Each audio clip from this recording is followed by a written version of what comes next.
Caught me, didn't you? Welcome back, folks.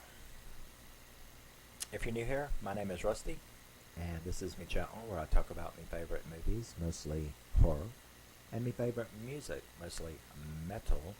And tonight we are continuing with day 6 of Man plus Machine Week, and this has been actually kind of cool. I've liked doing a little theme there, so it's been fun.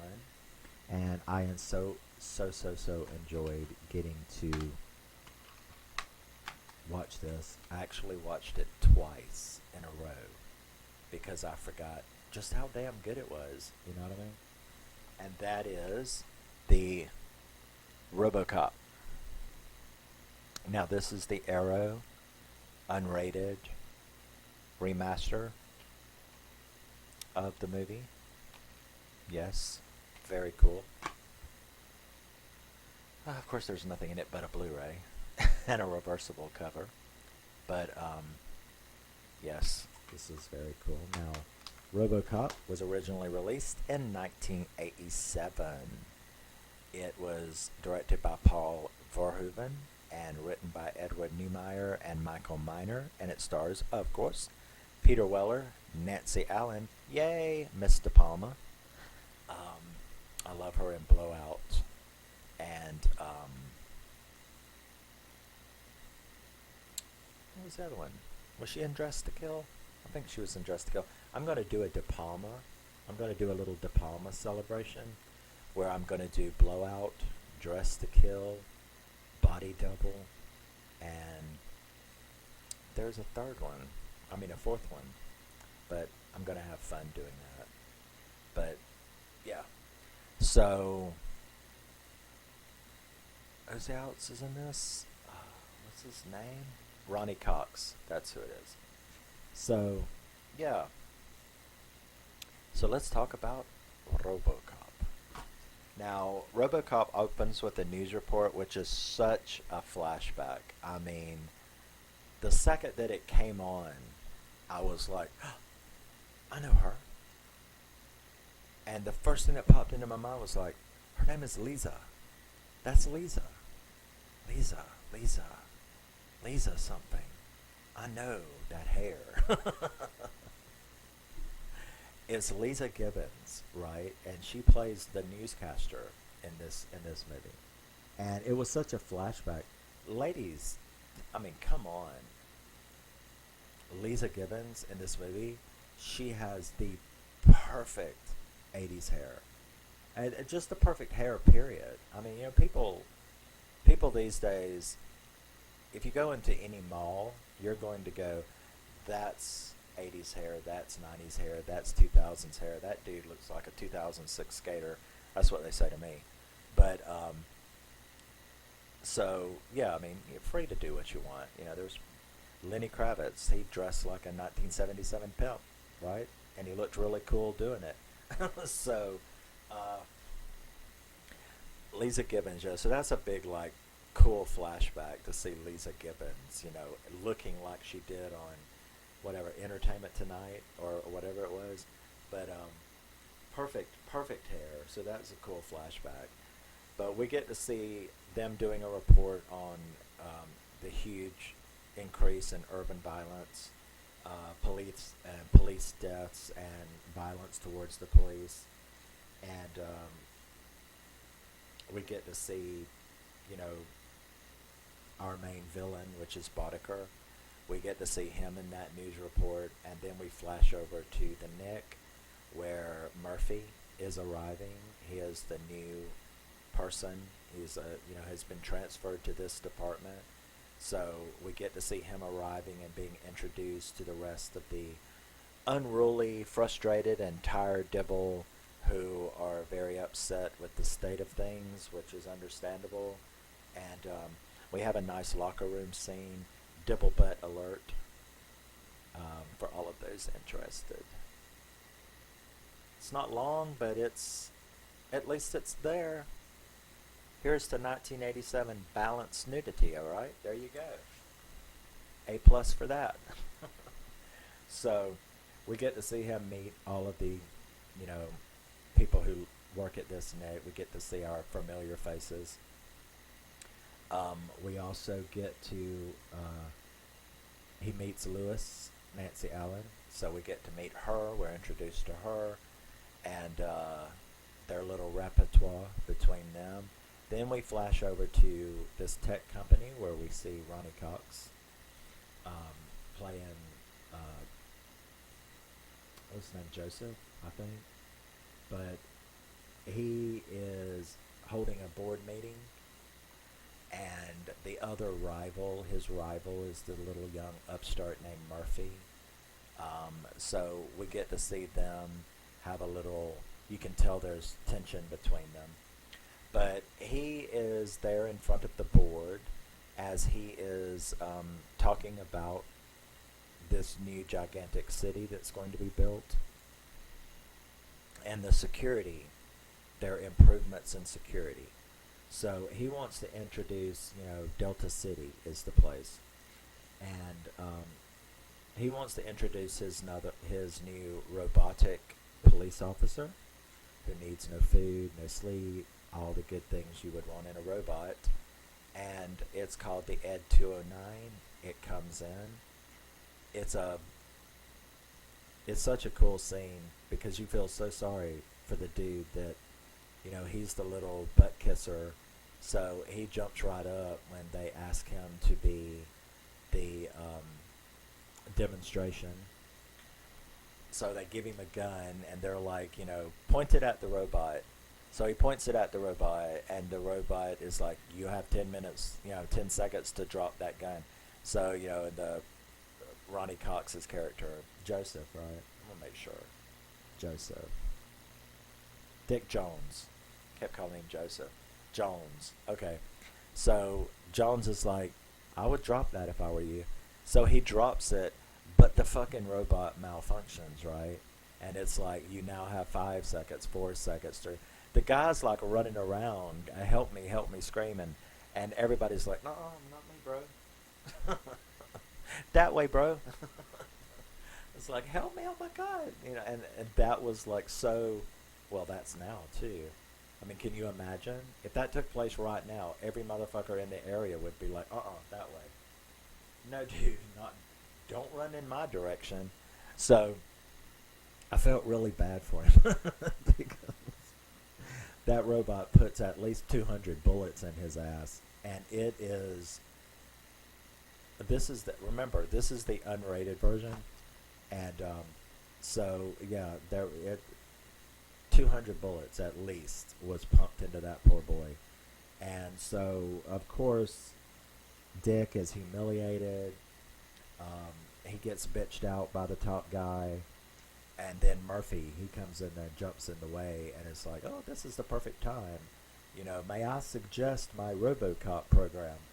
So this really pisses Dick off, And but the boss, he's like, yeah, after clean that up, first of all.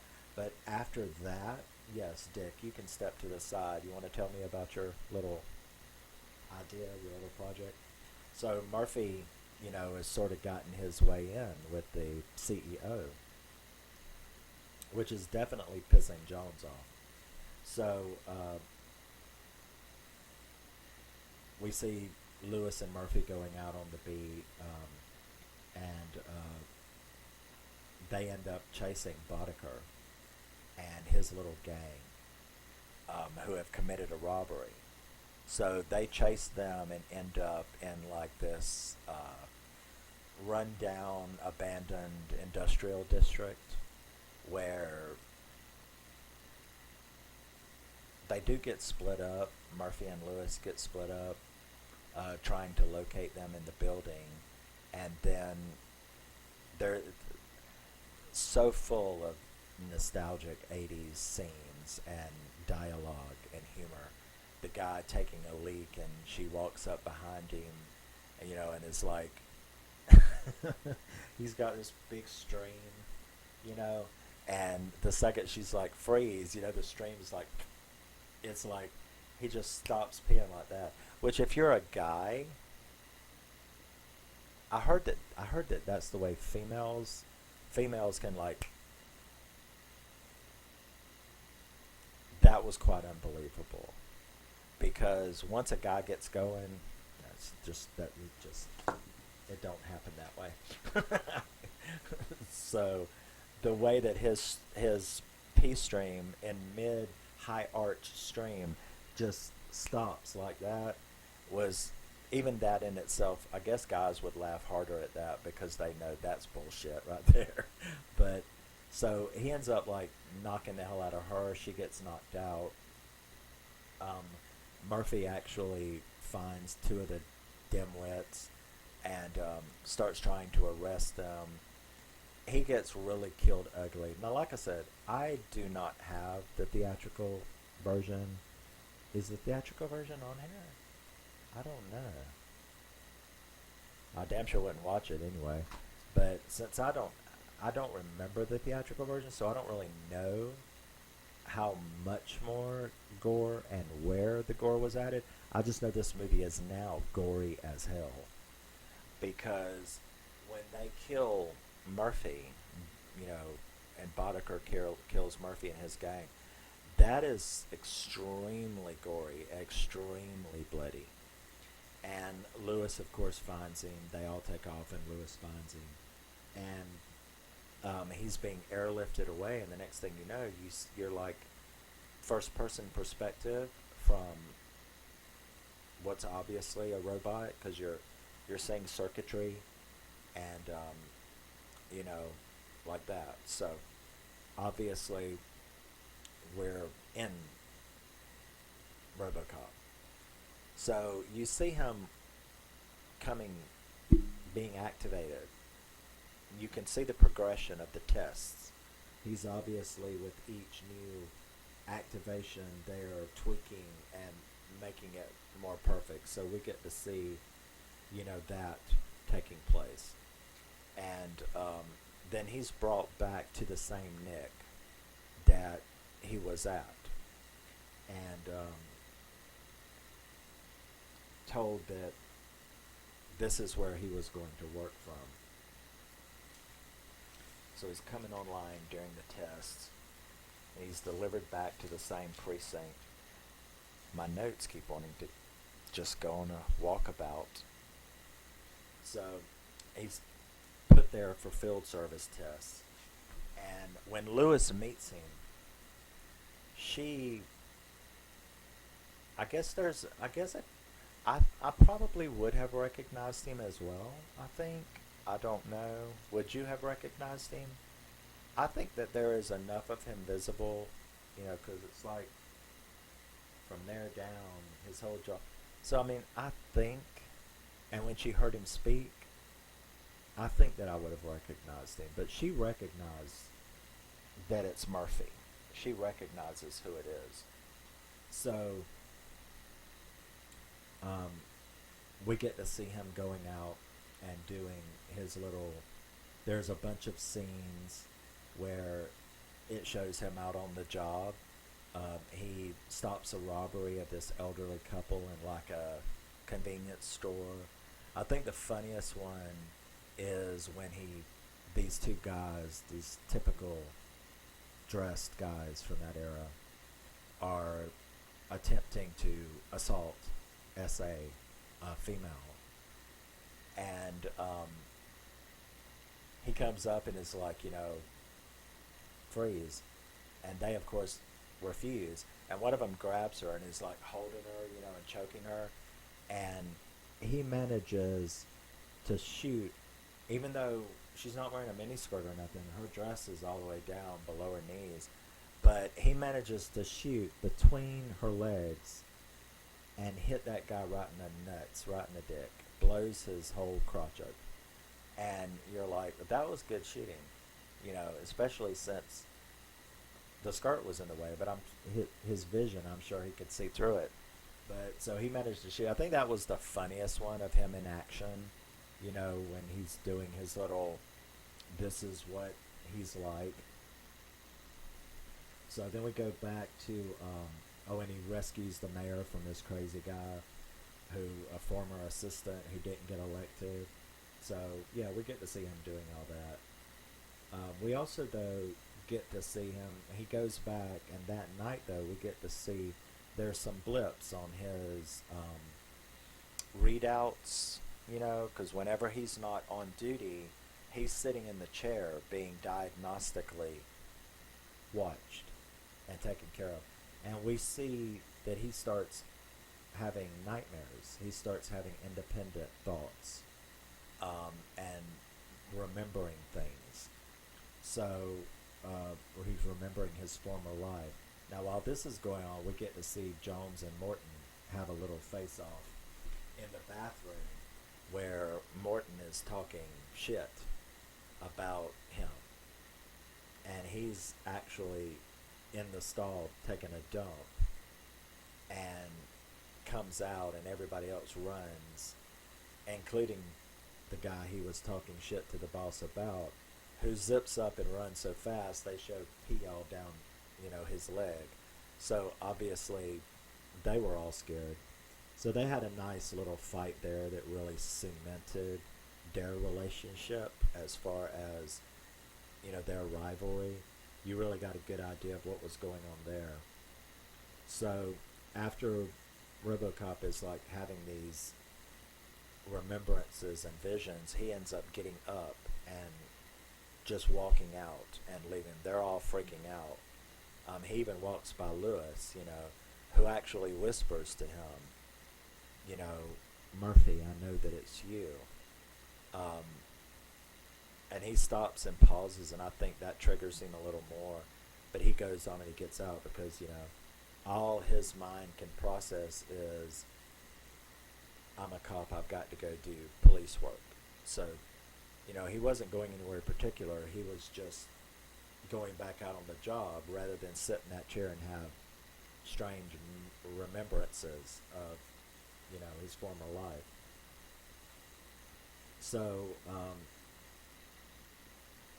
he goes out on the beat where he runs across one of those gang members, one of the ones that killed him, who is committing a robbery at a gas station. And when he attempts to arrest him, this triggers even more. So we're sort of like having a technological cascade here, because he actually remembers him. Now, this does interfere in what he's doing, but he does manage to get him and arrest him, causing him to wreck. But it's also flipped him out, and it's triggered a bunch of stuff in his head. So he goes looking. He goes to the to the police database, where he accesses this particular guy's rap sheet and photograph, and which reminds him even more of who he is. The guy reminds him even more, and he also looks up his associates. Now, when he sees their picture, that of course triggers even more memories of his murder. He can remember, of course, his own murder. So now he actually knows who he is. And he goes to his old house and walks through where he used to live, and he's having all of these memories of what his life used to be. And he starts going out to rescue the gang members, finding them one by one at various locations, trying to get a hold of them to find Boddicker. Boddicker is the one he wants, because Boddicker is the one who shot him at the, started all of this. So, what is this? Oh, okay. So, Morgan, we get to see Morgan now in another fantastic 80s scene where he is just, his snorting cocaine like a snowfall all over his countertop, because he's rich and happy, and he's got these two bimbos up in there, when all of a sudden we see Boddicker knock on the door. And Boddicker comes in, and walks over to tells the women to leave. At least that was nice of him. So he tells the women to leave, and then he has a little talk with Morgan, um, in which Morgan is like, "I don't know what you're doing, but I'll give you whatever." And Boddicker, like, really slick, the way he does it. He pulls the pin out of the grenade, and he puts a CD in the thing, or a tape CD. Did they have CDs? Yeah, they had CDs, didn't they? But he puts it in the thing, and he goes over there, and he shot him like 3 different times up and down his legs, 3 in each leg, right?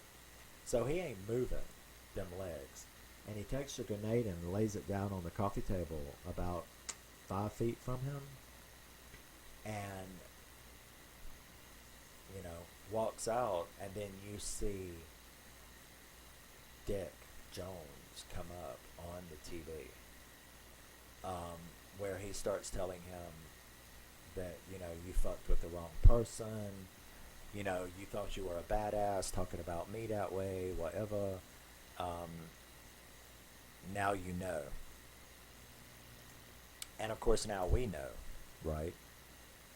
Because up to that point, you didn't know that Boddicker was working for Dick Jones. That Dick Jones, you could tell he was an asshole. You could tell he was a scumbag, but you didn't know that he was a criminal as well. Which you should have, right? Because he's a CEO of a corporation. So, we now know that. And of course, Morton is blown to hell. His whole place is destroyed. So, now we know that he works for Dick Jones. And,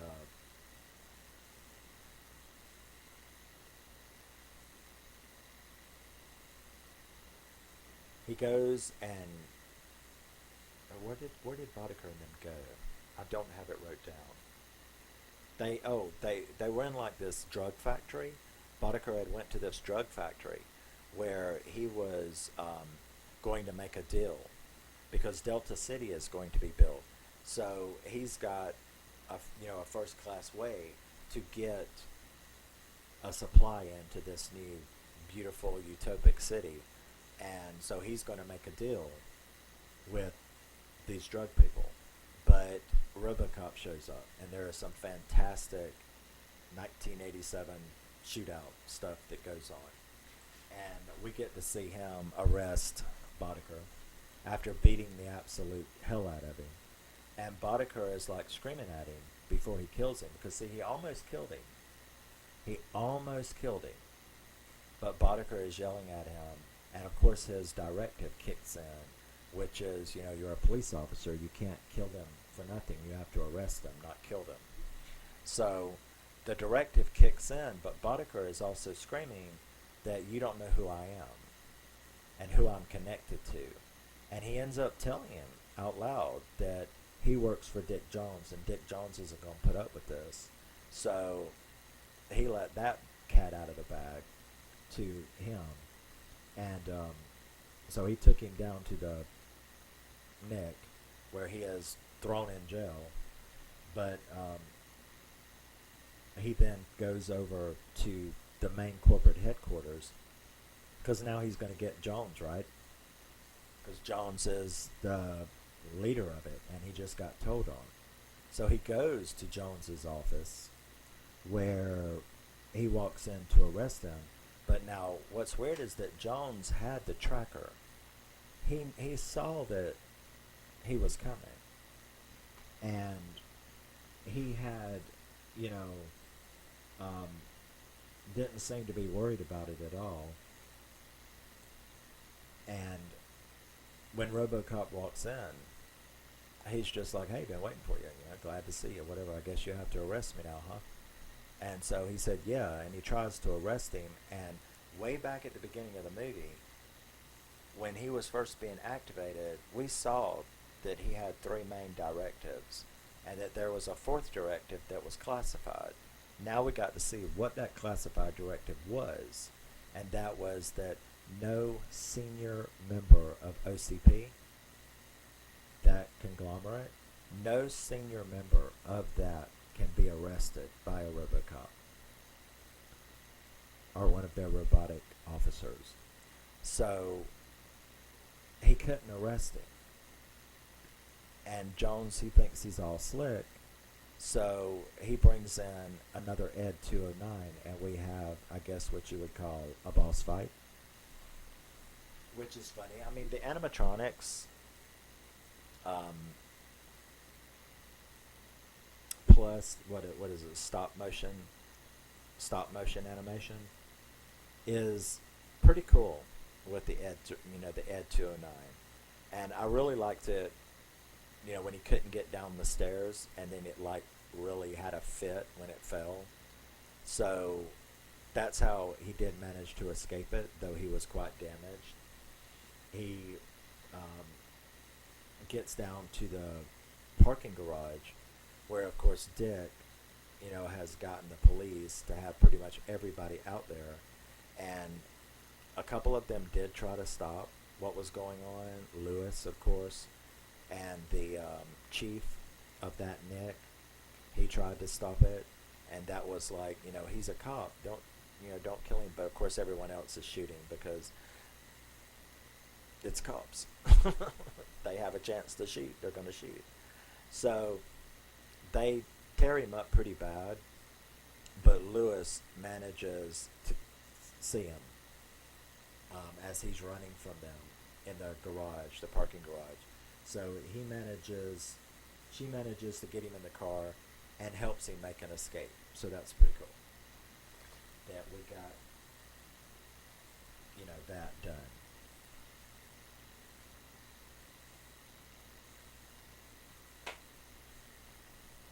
I keep thinking of Leeza Gibbons, and my hair has to be alright.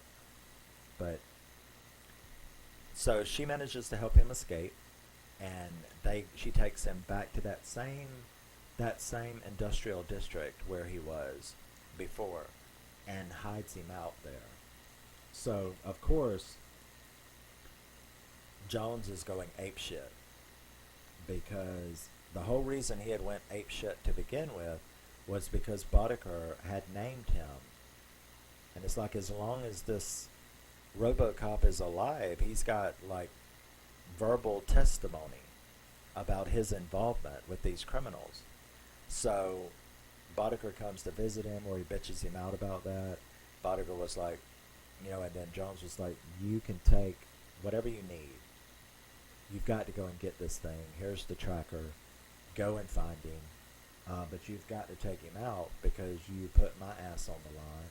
And if my ass is on the line, your ass is underneath my ass on the line. So Boddicker goes and gets the rest of his little gang. You still have that dude who's gotten out of jail. Both of those two guys has gotten out of jail, plus the other one that was never arrested. So he gets his little gang back together, and they go looking for the Robocop. So they go looking for Murphy.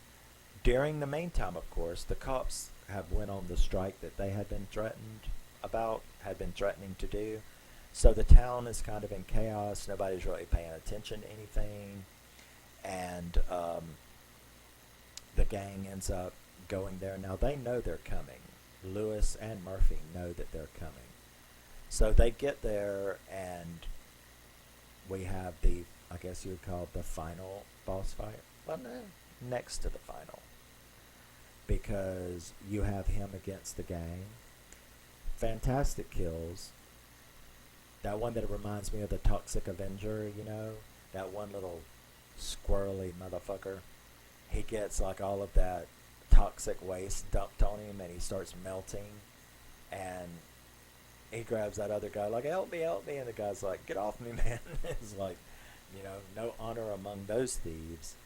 So he ends up getting like hit by the car. Boddicker hits him with the car, and he like, that was gross, because he like explodes, and it's like busting a pimple kind of explosion. That was pretty gross. So, meantime, of course, Robocop's walking around without his helmet because just earlier he had revealed his face to her when he was trying to repair himself, and so that was a nice scene.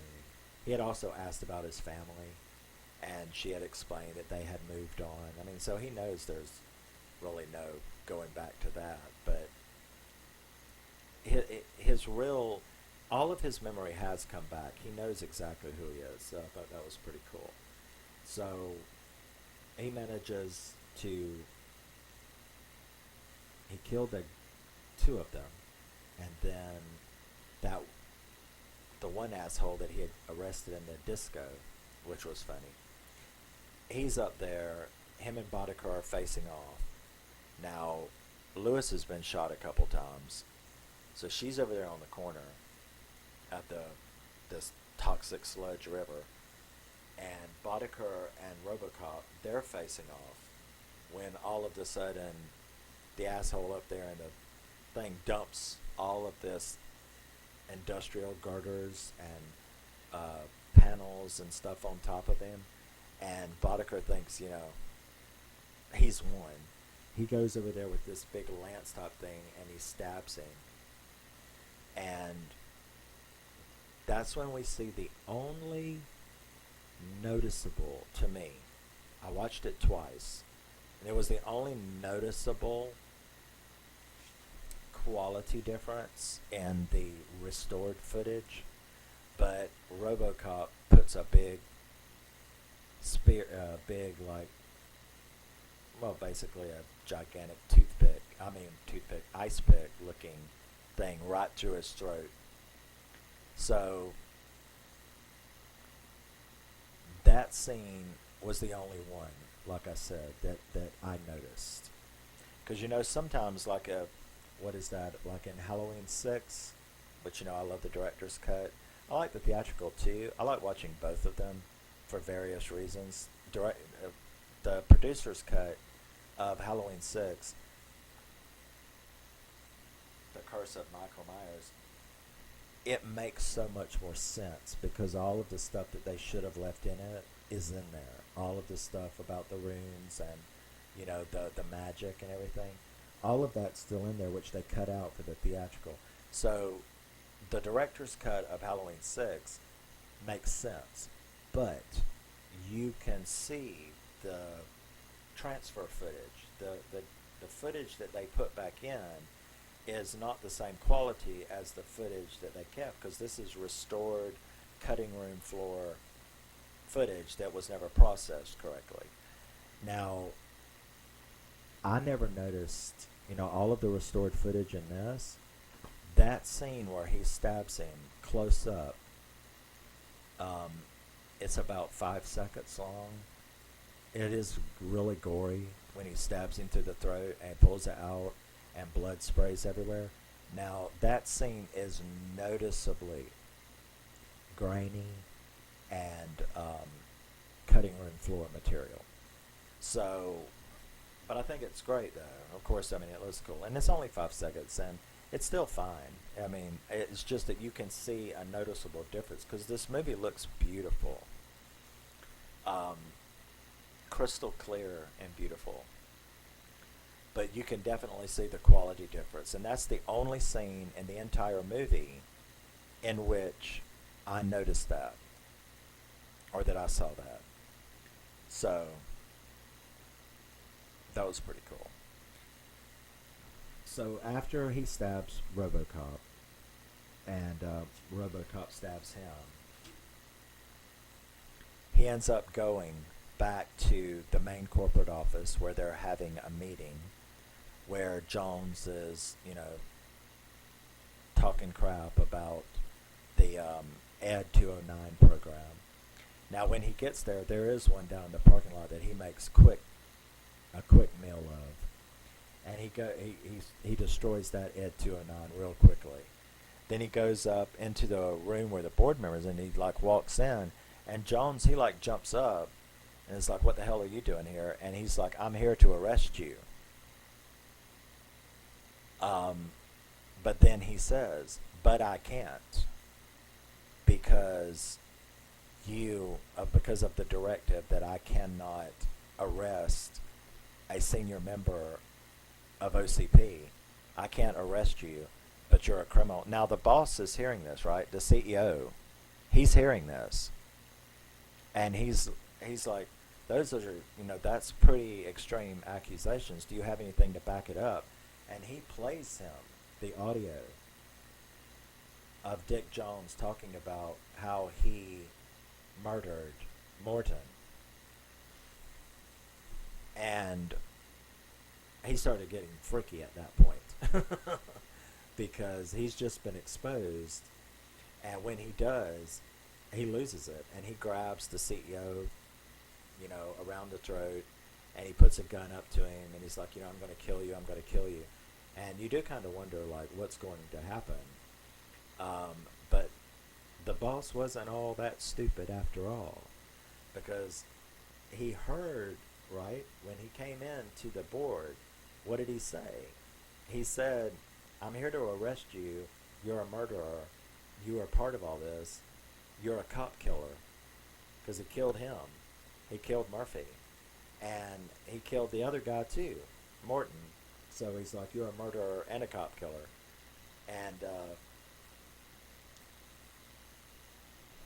but I can't arrest you because of the directive that says I can't arrest a senior member of a senior employee of OCP. Well, the boss was quick on his mental feet, because he turned around and screamed, Dick, you're fired. And the second that he said, you're fired, that cleared the Directive 4 from Robocop.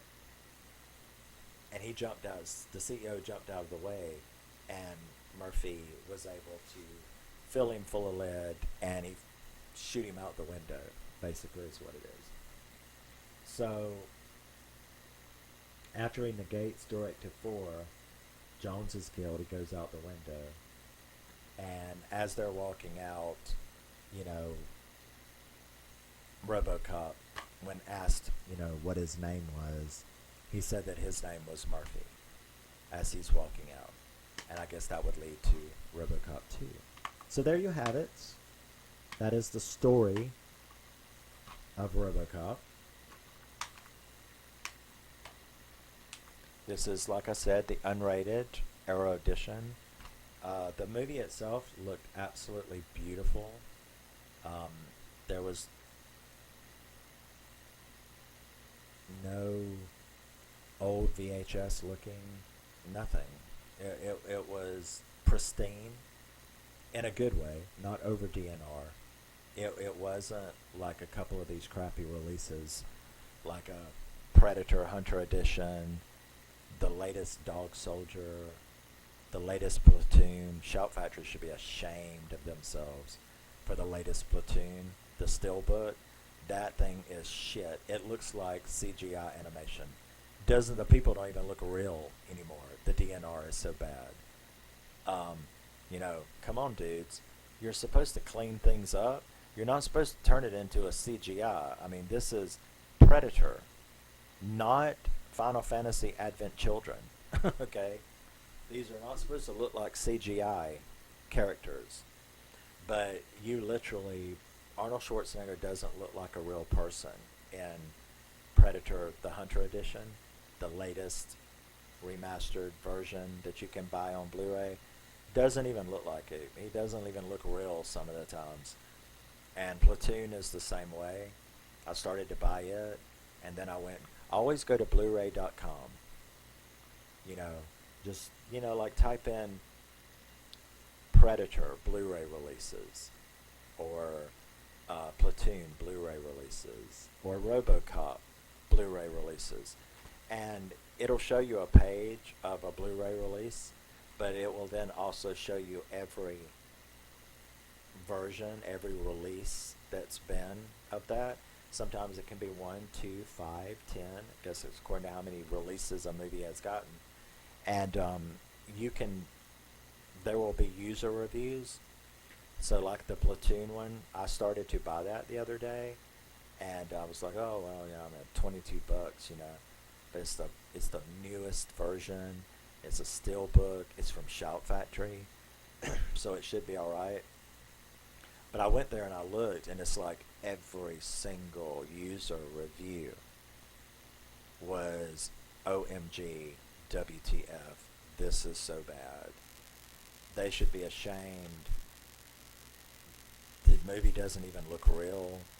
It is completely DNR'd, completely. It's just, it looks horrible. Just like Predator Hunter Edition looks horrible. The Dog Soldiers, you don't want the newest release of Dog Soldiers. You want, I think, the 2009 or 2011. You want that release. Looks good, looks beautiful, but it looks real. It looks like the real movie, not a CGI version of the movie. I'm telling you, if you haven't seen it, Arnold Schwarzenegger looks like a CGI character in the Predator Hunter Edition. It's awful. But this is a great release. The movie looked pristine without being oversaturated with over cleaned to the point where it doesn't look real anymore. So yeah, and like I said, there was only that 5-second close-up scene of the throat stab, which still looks fine. It's just that you could definitely tell it was an inserted scene that was replaced. As far as all of the other gore scenes, which there was a lot, this right here, I know people might think Robocop. No, this thing is gory as fuck. I mean, Robocop and Robocop 2, if I remember. But Robocop 2 is gory as hell as well. If you can find it. Robocop 2 is nearly impossible to find. We really need a release of Robocop 2. Another release.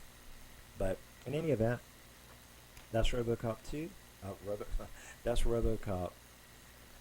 The unrated Arrow release. It's quite fantastic. Nostalgia out the ass. Absolutely fantastic movie. Great gore. Great kills. Great storyline. Wonderful acting. Everything about it is great. I didn't remember how much this was. Now I really want Robocop 2. But yeah, so I will see you in the next and final installment of Man Plus Machine Week here on my channel. Always remember, you are a very, very special and unique individual, even if you're not a Robocop. And don't let anyone ever tell you anything different. And always support indie horror. Support indie horror. And support physical media. I'm going to start bitching about that too. Support support physical media, because you never know what could happen. So support indie horror, indie filmmaking, and physical media. And I will see you in the next video. Love you, miss you.